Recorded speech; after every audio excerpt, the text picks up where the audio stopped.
बाजीगर मैं बाजीगर तू मेरे दिल में समाया।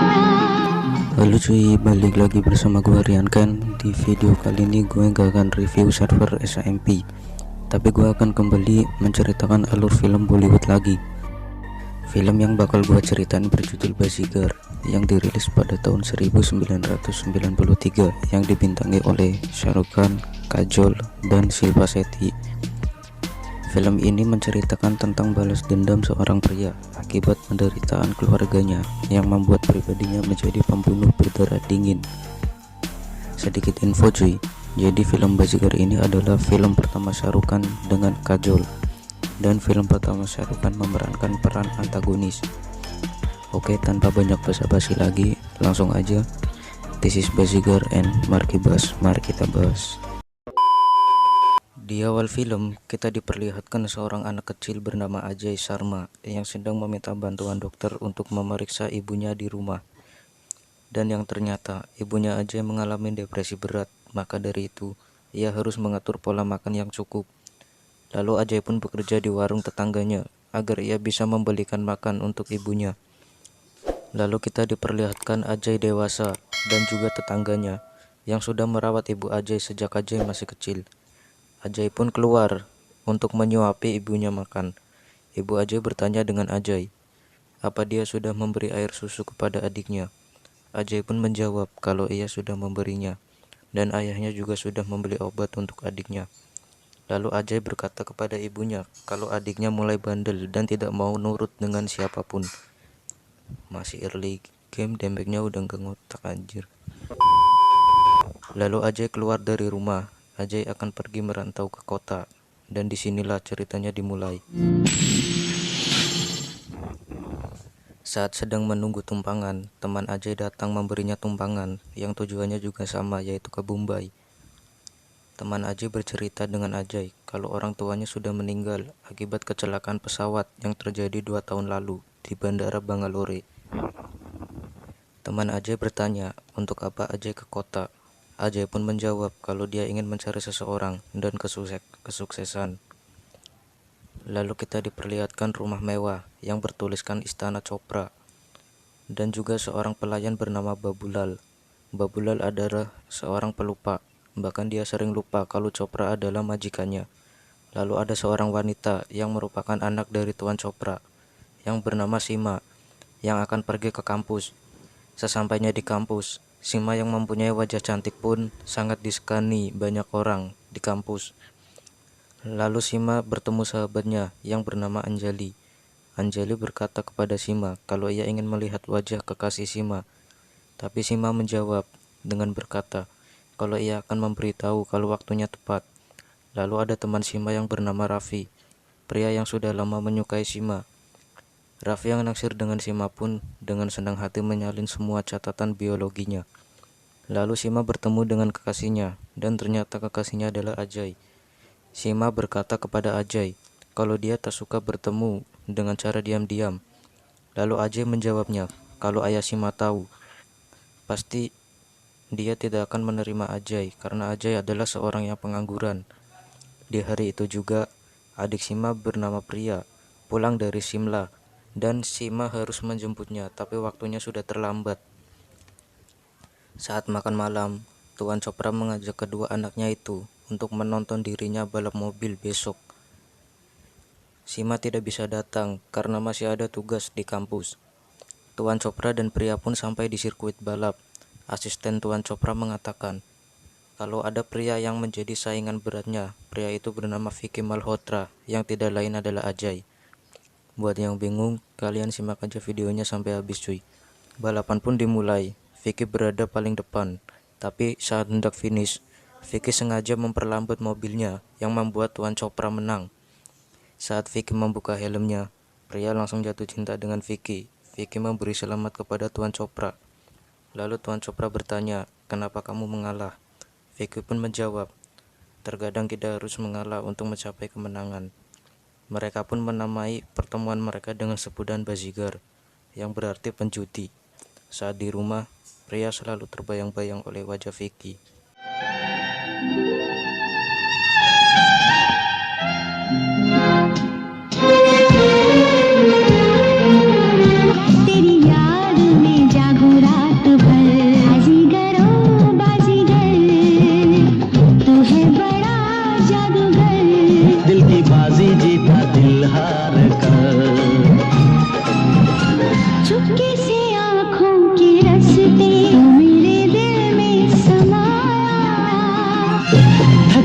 धड़कता है ये दिल, पास आओ बता दूं, मुझको गलत ना समझना, दिल की दीवारों पे मैं है तुम्हारा।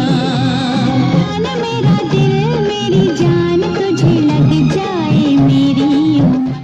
Saat Vicky dan Pria di dalam mobil, Pria minta menyetir mobilnya, tapi Vicky tidak memperbolehkannya, yang membuat Pria teriak, dan Vicky pun meminggirkan mobilnya. अरे क्या क्या क्या हुआ? आइसक्रीम एक आइसक्रीम का इतना शोर? ला दो ना प्लीज। हम ड्राइव पे जा रही हूँ। हाँ ला रहा हूँ। Long drive? Priya. Lalu Pria minta dibelikan es kelapa. Vicky pun turun untuk membelikannya, tapi saat sedang membeli es kelapa, Pria pergi dengan mobil itu. Di tengah jalan, ada segerombolan orang yang ingin melecehkan Pria. Pria pun berlari, segerombolan pria itu pun mengejar Pria. Tapi anehnya cuy, tiba-tiba Vicky sudah ada di tempat itu. Lalu Vicky pun menghajar mereka.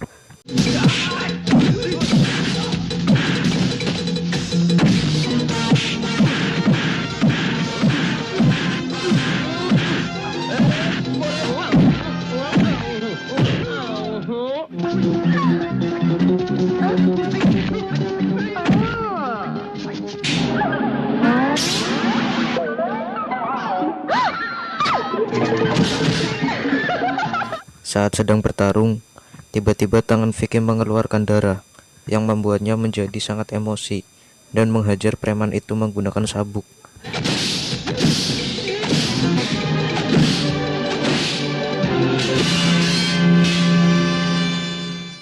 Vicky pun membawa segerombolan orang itu ke kantor polisi. Di sana Pria bertemu dengan teman kampusnya dulu yang bernama Karan. Esok harinya, Ajay datang ke acara ulang tahun teman Sima. Sima memberi isyarat untuk menyuruh Ajay masuk, tapi Ajay menolaknya. Anjali yang melihatnya pun menyuruh Sima agar Ajay masuk saja. Tapi Sima mengelak dengan mengatakan kalau dia sedang berbicara dengan temannya Charlie. Teman Chopra mendatangi rumah Chopra yang berniat menjodohkan anaknya dengan Sima. Lalu Babulal datang dengan mengantarkan teh, tapi teh tersebut tidak ada daun tehnya. Dan lebih lucunya lagi cuy, teman Chopra itu lanjut meminumnya sambil tertawa terbahak-bahak.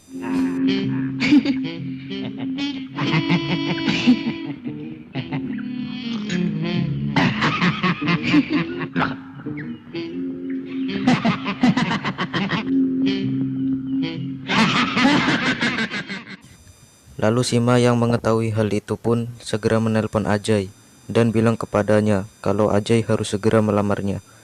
Mereka pun bertemu. Lalu Ajay mengatakan kalau jalan satu-satunya yaitu bunuh diri. Ajay pun menyuruh Sima untuk menulis surat pernyataan bunuh diri. Tapi hal itu Ajay lakukan hanya untuk menguji rasa cinta dan keteguhan Sima. Esok harinya mereka sedang mengobrol di atas gedung. Saat Ajay sedang memuja kaki Sima, Ajay melempar Sima ke bawah yang membuat Sima mati seketika.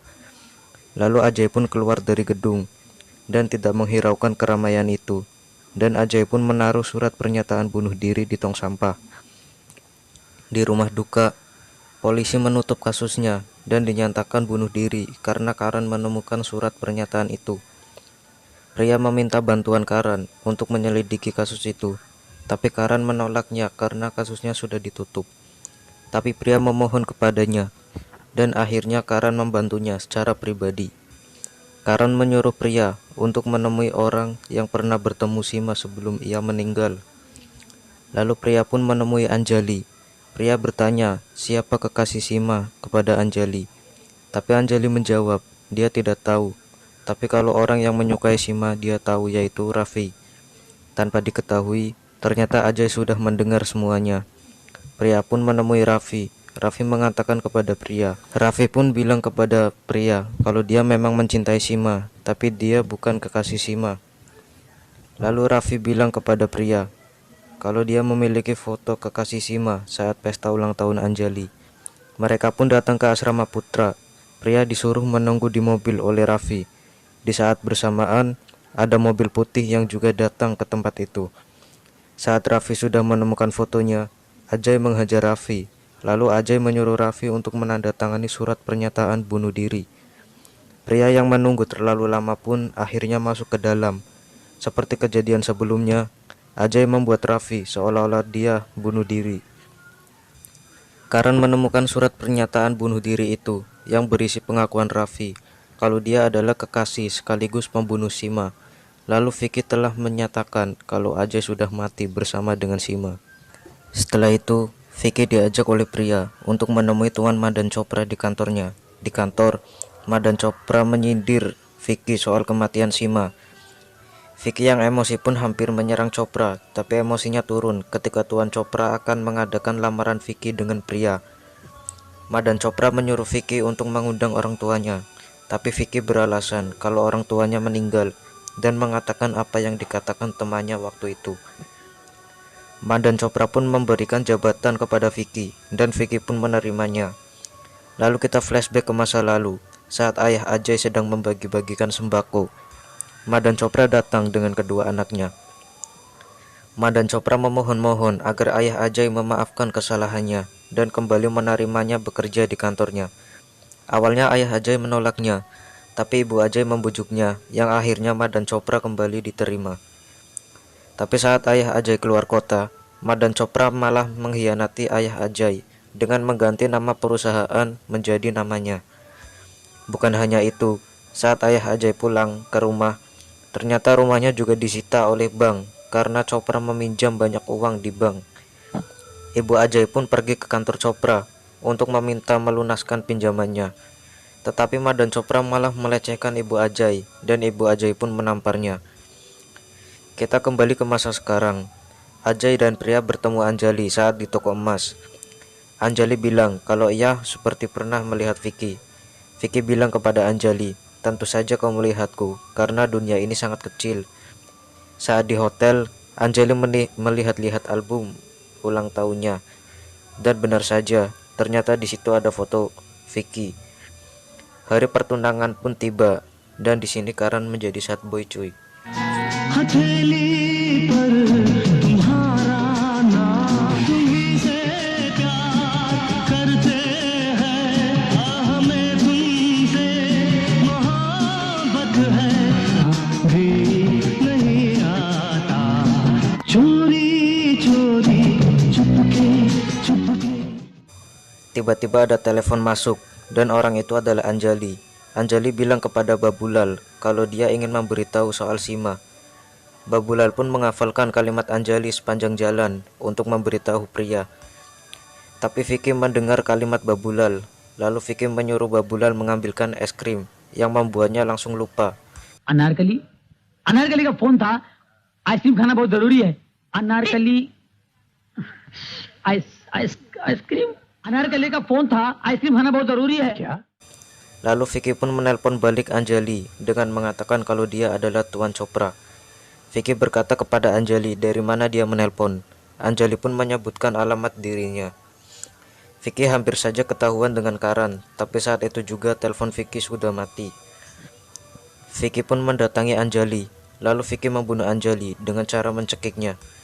Vicky pun menemukan foto dirinya dan menyobeknya. Setelah itu, mayat Anjali dimasukkan koper, lalu Vicky membuangnya di laut. Priya menanyakan kepada Babulal siapa yang memanggilnya saat ia ingin memberitahu Priya. Tapi Babulal lupa siapa orangnya. Saat Karan hendak pulang, Karan menanyakan kepada Vicky siapa yang sedang teleponan dengannya malam itu. Lalu Vicky beralasan kalau dia adalah calon menantu Tuan Chopra, maka tidak heran kalau banyak yang memberinya selamat. Saat itu juga Priya mulai mencurigai Vicky. Saat di kantor, Chopra menyuruh Vicky untuk menemuinya, dan ternyata Tuan Chopra akan pergi ke Jerman dan ia memberi surat kuasa kepada Vicky.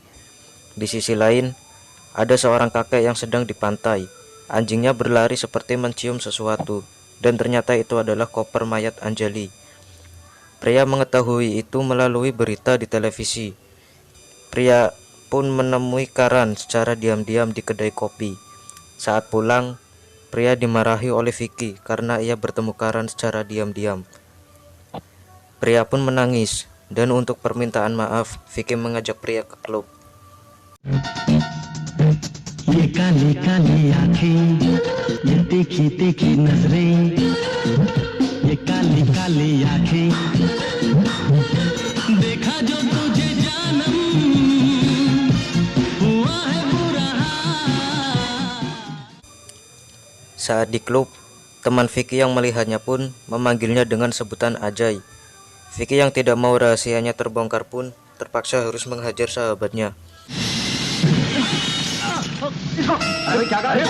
अरे क्यों करते क्या आपने आपको? अरे तू क्या जाने दोस्ती क्या चीज होती है? ना छोड़, मेरे बचपन का दोस्त है ये। Saat di rumah, pria kepikiran apa yang dikatakan teman Vicky. Singkat cerita, Ma dan Chopra baru pulang dari Jerman dan dia kaget karena semua nama perusahaannya telah berganti menjadi Sharma. Chopra pun mendatangi Ajay. Oke cuy, di sini gue sebut Ajay ya, karena sudah tidak ada peran Vicky di sini. Dan Ajay pun sudah menunggu Chopra di kursi jabatannya. Chopra memarahi Ajay dan Ajay pun menjawabnya kalau saat di balapan yang diinginkannya bukan piala kemenangan, tapi kursi jabatan yang sekarang ia duduki. Ajay mengatakan kalau waktunya berhenti di titik yang sama dan kejadian 15 tahun lalu kini terulang kembali. Lalu Ajay mengatakan kepada Chopra kalau dia anak Vishwanath Sharma, yaitu Ajay Sharma. Dan Ajay menjelaskan kalau dulu Chopra duduk di kursi yang sama dan ibunya meminta hartanya sendiri di tempat Chopra berdiri. Ajay mengatakan kepada Chopra, setelah kau duduk di sini, kau menjadi penyebab kematian ayah dan adiknya, juga mental ibunya, yang membuat Ajay harus banting tulang sendirian untuk menafkahi ibunya. Lalu Ajay pun mengusir Ma dan Chopra dari kantornya. Di sisi lain, pria mendatangi rumah teman Ajay yang ternyata namanya adalah Vicky Malhotra. Lalu Vicky yang asli menceritakan semuanya tentang Ajay. Lalu Vicky asli pun memberikan alamat ibu Ajay kepada pria. Saat sampai di rumah Ajay, pria melihat foto Ajay. Lalu pria juga menemukan surat kabar 15 tahun lalu. Saat sedang memandang foto Ajay, Ajay datang dari belakang. Pria sempat merasa kecewa kepada Ajay. Tapi Ajay menjelaskan semua kejadian saat 15 tahun lalu. Lalu kita kembali flashback ke masa lalu. Kondisi saat itu sedang malam hari dan hujan lebat. Adik Ajay juga sedang demam tinggi. Ayah Ajay berniat keluar untuk membeli obat, walaupun dirinya juga sedang sakit. Saat hendak pergi, ibunya Ajay memberikan kalungnya untuk dijual dan membeli obat. Saat di luar, ayah Ajay terjatuh karena terkena serangan jantung. Di saat itu juga, adik Ajay meninggal karena kehujanan. Setelah kejadian itu, ibu Ajay menjadi sangat depresi berat. Dan kejadian inilah yang membuat Ajay menjadi pembunuh berdarah dingin. Di masa sekarang, Ajay memperlihatkan keadaan ibunya kepada pria. Ajay berkata, kalau selama 15 tahun ibunya selalu meneteskan air mata. Masa kecil Ajay juga berlalu tanpa kasih sayang ibunya. Itu disebabkan karena ibunya Ajay hanya mengingat sesekali saja kalau Ajay adalah anaknya. लेकिन इनके आंसुओं के बहने का सिलसिला भी अब मेरा सारा बचपन इनके प्यार, लेकिन मैं इनका बेटा हूँ। Di saat itu juga, Ma dan Chopra dan anak buahnya pun datang ke rumah Ajay. Saat Ajay keluar, ia langsung ditembak oleh Tuan Chopra. Pria yang ingin menyelamatkan Ajay malah ditangkap oleh anak buah Tuan Chopra. Ajay pun dihajar oleh anak buah Chopra.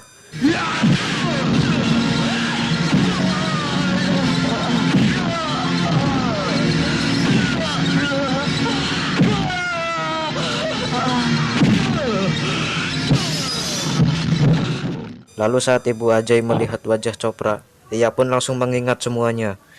Saat ibu Ajay ingin menolong Ajay, dia malah didorong oleh Chopra, yang membuat kepalanya berdarah akibat terkena pecahan kaca.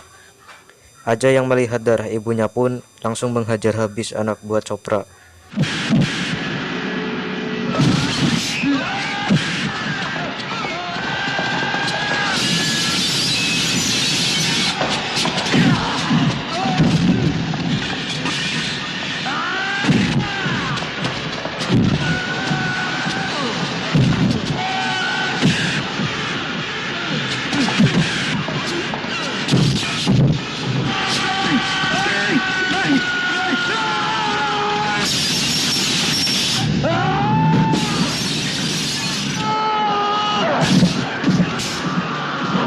से मारा था ना मेरी माँ को?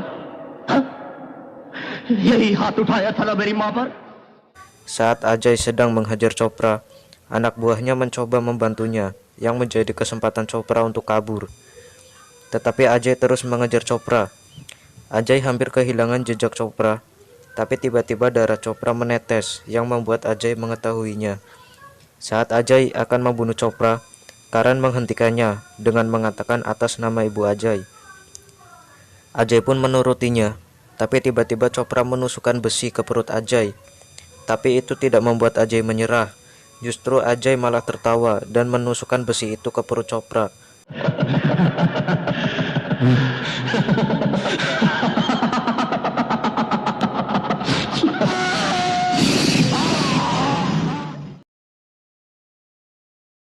Setelah itu, Ajay pun segera mencari ibunya. माँ, माँ, माँ।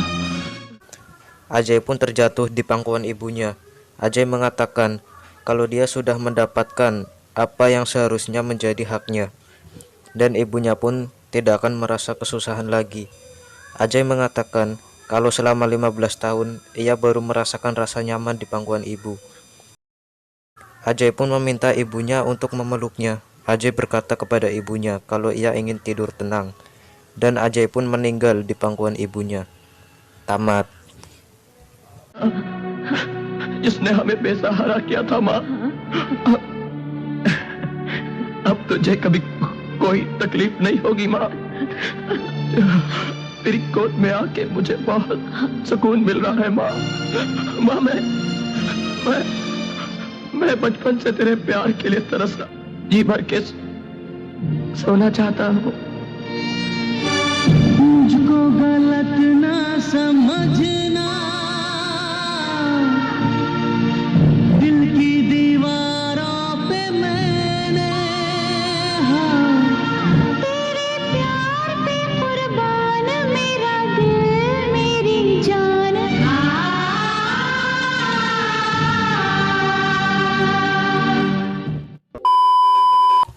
Oke cuy, jadi itulah alur film Bazigar. Bagaimana pendapat kalian tentang film ini? Tulis di komentar ya. Ciri khas film India adalah genrenya yang romantis dan menegangkan, yang membuat penonton dapat meresapi filmnya. Pesan yang bisa diambil dari film ini adalah bahwa dengan mengambil kebahagiaan orang lain, belum tentu hidupmu akan bahagia selamanya. Oke cuy, gua Rian Ken, see you next video.